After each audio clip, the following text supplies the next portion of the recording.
بسم اللہ الرحمن الرحیم۔ السلام علیکم ورحمۃ اللہ وبرکاتہ۔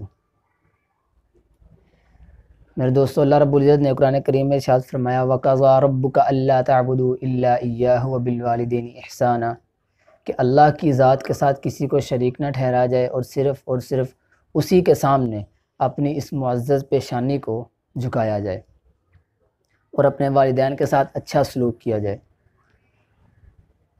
ان 10 باتوں سے پہلے میں آپ کے ساتھ ایک واقعہ شیئر کروں گا کہ نبی کریم صلی اللہ علیہ وسلم کے زمانے میں، یہ حضرت انس رضی اللہ تعالیٰ عنہ سے روایت ہے کہ حضور نبی کریم صلی اللہ علیہ وسلم کے زمانے میں علقمہ نامی ایک نوجوان تھا، اس کا موت کا وقت قریب تھا، نزع کی حالت میں تھا۔ تو حضرت بلال رضی اللہ تعالیٰ عنہ اور 3 صحابہ سلمان اور عمار رضی اللہ تعالیٰ عنہ یہ ان کے پاس گئے، ان کے گھر میں گئے ان کی عیادت کے لیے۔ موت کا وقت قریب تھا لیکن جان نکل نہیں رہی تھی۔ انہوں نے جا کے کلمہ کی تلقین کی لیکن ان کی زبان سے کلمہ جاری نہیں ہو رہا تھا۔ تو باقی جو حضرات تھے انہوں نے حضرت بلال رضی اللہ تعالیٰ عنہ کو حضور نبی کریم صلی اللہ علیہ وسلم کے پاس بھیجا کہ نبی کریم صلی اللہ علیہ وسلم کو جا کر بتاؤ کہ اس طرح کی کنڈیشن ہے، یہ حالت ہے اس کی، تو کیا کیا جائے۔ تو جب حضرت بلال رضی اللہ تعالیٰ عنہ نے یہ سارا معاملہ نبی کریم صلی اللہ علیہ وسلم کے سامنے رکھا تو نبی کریم صلی اللہ علیہ وسلم نے پوچھا کہ بلال کیا اس کے والدین میں سے کوئی زندہ ہے؟ تو حضرت بلال رضی اللہ تعالیٰ عنہ فرمانے لگے یا رسول اللہ اس کی صرف والدہ زندہ ہیں۔ تو نبی کریم صلی اللہ علیہ وسلم نے فرمایا کہ اگر تو اس کی والدہ میرے پاس خود آ سکتی ہیں تو ان سے کہنا کہ وہ میرے پاس آ جائیں، ورنہ میں خود ان کے پاس جاؤں گا۔ تو ان کی والدہ پھر حضرت بلال رضی اللہ تعالیٰ عنہ نے ان کو یہ پیغام دیا تو ان کی والدہ جو ہے وہ خود نبی کریم صلی اللہ علیہ وسلم کے پاس گئی۔ تو رسول اللہ صلی اللہ علیہ وسلم نے ارشاد فرمایا کہ تمہارا بیٹا کیسا تھا، اس کے اعمال کیسے تھے؟ تو وہ کہنے لگی کہ یا رسول اللہ وہ صدقہ بھی کرتا تھا، نماز بھی پابندی سے ادا کرتا تھا، تہجد بھی پڑھتا تھا، لیکن وہ اپنی بیوی کی ہر بات مانتا تھا، مجھے ترجیح نہیں دیتا تھا، میری بات ہی نہیں سنتا تھا۔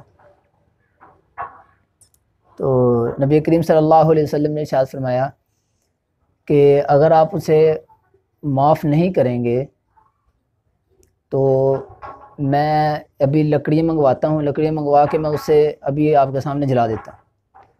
تو وہ فرمانے لگے یا رسول اللہ وہ میرا لخت جگر ہے، آپ اس کو میرے سامنے ہی جلا دیں گے؟ تو فرمانے لگے یا اللہ کے رسول صلی اللہ علیہ وسلم کہ جہنم کی آگ اس سے بھی کئی درجے تکلیف دہ ہے، اگر تو اسے معاف نہیں کرے گی تو کل یہ جہنم میں جلے گا۔ تو فرمانے لگے یا رسول اللہ میں نے اسے معاف کیا۔ تو ادھر اللہ کے رسول صلی اللہ علیہ وسلم نے حضرت بلال رضی اللہ تعالیٰ عنہ کو بھیجا کہ بلال جاؤ دیکھ کے آؤ کہ اب کیا صورتحال ہے۔ تو جب حضرت بلال رضی اللہ تعالیٰ عنہ گئے تو ان کی زبان پر کلمہ جاری ہو چکا تھا۔ تو ماں کی معافی نے اس صحابی کی زبان سے کلمہ جاری کروا دیا۔ میرے دوستو، ماں کی اتنی سی ناراضگی بھی اللہ کے ہاں، یہ تھوڑی چھوٹی ناراضگی بہت بڑی ناراضگی ہے۔ بیوی آ جائے اور بیوی ہی کو ترجیح دے دینا، اور وہ شخصیت ایسی اہم اور بلند شخصیت جس نے آپ کی تربیت کی، آپ کو اس مقام تک پہنچایا، اور اس مقام پر پہنچ کے جب ان کی خدمت کرنے کا وقت آیا، ان کی ماننے کا وقت آیا تو پیچھے ہٹ گئے۔ تو میرے دوستو، ایسے کام کرنا، ایسے اعمال کرنے سے آخر میں کلمہ طیبہ بھی نصیب نہیں ہوتا۔ تو والدین کی فرما برداری بہت ضروری ہے۔ تو اس میں اولاد پر جو والدین کے 10 حق ہیں وہ میں نے ایک کتاب سے نوٹ کیے ہیں، وہ میں آپ کے ساتھ شیئر کروں گا۔ تو پہلا حق جو ہے وہ سب سے پہلا، ان کو کھانے کی ضرورت ہو تو کھانا کھلائے۔ یعنی والدین میں سے کوئی بھی ایک بوڑھا ہو چکا ہے، کافی عمر ہو چکی ہے، تو ان کو کھانے کی ضرورت ہے تو ان کو کھانا لا کے دیں۔ جب ہم چھوٹے تھے ہمیں گود میں بٹھا کے کھلاتے رہے، اب جب ان کو ضرورت پیش آئی تو ان کو بھی کھانا کھلائے۔ اور دوسرا نمبر، کپڑے کی ضرورت ہو تو کپڑا پہنائے۔ یہ بندے کی اپنی وسعت کے مطابق ہے۔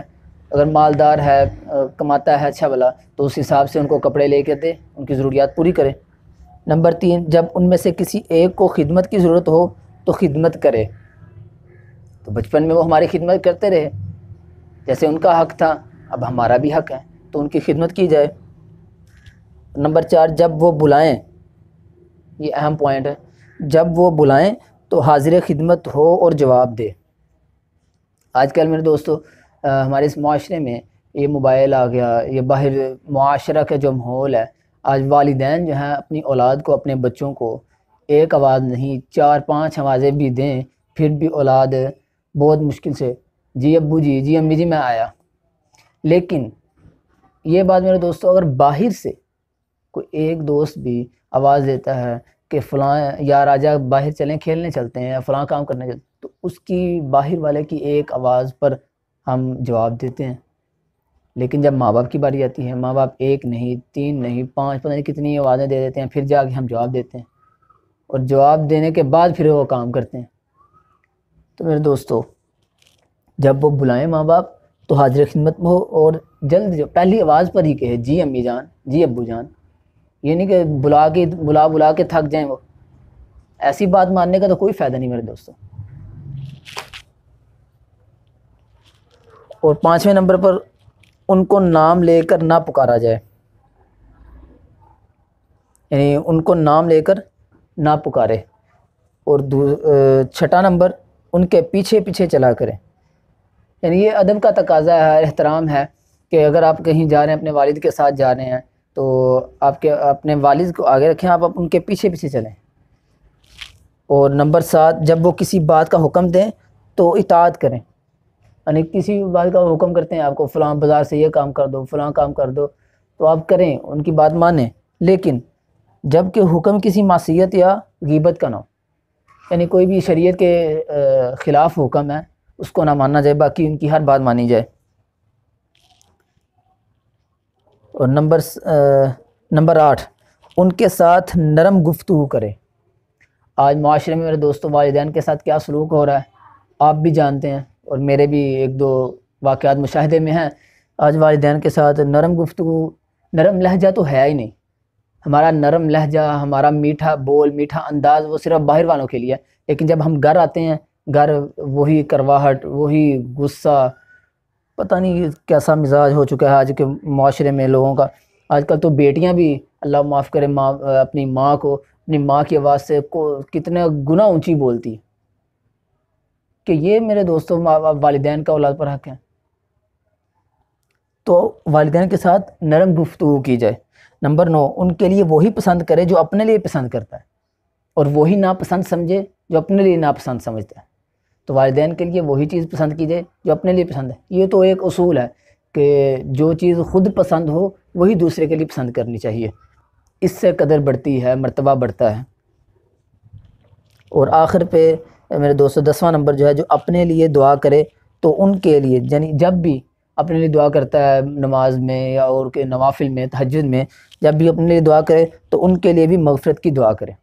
تو ان کے لیے مغفرت کی دعا اللہ رب العزت نے خود نماز میں بھی بیان کر دی کہ رب اغفر لی ولی، اور اس میں درود شریف کے بعد بھی ربنا اغفر لی ولی وللمؤمنین یوم یقوم الحساب۔ تو یہ اپنے والدین کے لیے رب اغفر لی ولی، یعنی اپنے لیے بھی مغفرت کی دعا کرے اور اپنے والدین کے لیے بھی۔ اور میرے دوستو، اولاد سے ہٹ کر، یعنی اولاد کے علاوہ کوئی بھی اتنے خلوص سے، اتنے اچھے انداز سے اپنے والدین کے لیے دعا نہیں کر سکتا جتنی اچھے انداز سے، جتنی خلاص نیت سے اولاد اپنے ماں باپ کے لیے دعا کرتی ہے۔ تو میرے دوستو، اللہ رب العزت نے قرآن کریم میں حکم دیا کہ میری ہی عبادت کرنی ہے، میرے علاوہ کسی کو میرا شریک نہیں ٹھہرانا، اور دوسرا اپنے والدین کے ساتھ اچھا سلوک کرنا ہے۔ اور یہ 10 جو ہیں حقوق موٹے موٹے جو میں نے کتاب سے نوٹ کیے، وہ میں نے آپ کے ساتھ شیئر کر دیے۔ اللہ رب العزت سے دعا ہے کہ اللہ رب العزت ہمیں والدین کے حقوق، جس طرح اللہ رب العزت نے قرآن کریم میں ارشاد فرمائے ہیں، اس طریقے کے مطابق ہمیں پورے کرنے کی، ان حقوق کو ادا کرنے کی توفیق عطا فرمائے۔ سبحان ربک رب العزت عما یصفون، وسلام علی المرسلین والحمد للہ رب العالمین۔